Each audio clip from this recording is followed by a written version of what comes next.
মাননীয় সদস্য আরও মনোযোগী হবেন। আইন প্রণয়ন কর্মসূচির মাধ্যমে আপনি বাধা দিচ্ছেন। আমি এখন অর্থমন্ত্রী আমির খসরু মাহমুদ চৌধুরীকে সংসদে উত্থাপিত আকারে আমানত সুরক্ষা বিল 2026 অবিলম্বে বিবেচনার প্রস্তাব উত্থাপনের জন্য আহ্বান জানাচ্ছি। ধন্যবাদ মাননীয় স্পিকার।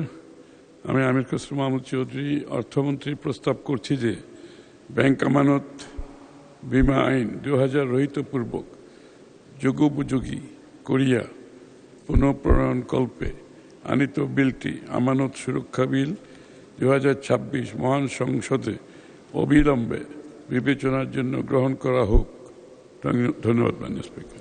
সংসদের সামনে প্রশ্ন হচ্ছে সংসদে উত্থাপিত আকারে আমানত সুরক্ষা বিল 2026 অবিলম্বে বিবেচনার জন্য গ্রহণ করা হোক। যারা এই প্রস্তাবের পক্ষে আছেন তারা হাঁ বলুন, যারা এই প্রস্তাবের বিপক্ষে আছেন তারা না বলুন। মাননীয় সদস্য সাইফুল আলম, ঢাকা 12, আপনি কিসের উপরে, কোন বিলের উপরে আপত্তি দিতে চান? মাননীয় স্পিকার, আপনাকে ধন্যবাদ। আমি ব্যাংক রেজুলেশন অধ্যাদেশ 2025 সংরক্ষণের পক্ষে কথা বলতে চাচ্ছিলাম। এটা তো উত্থাপন করা হয় না, এই নামে কোনো বিল নাই তো এখন। আচ্ছা, থ্যাংক ইউ। জি, সালাম।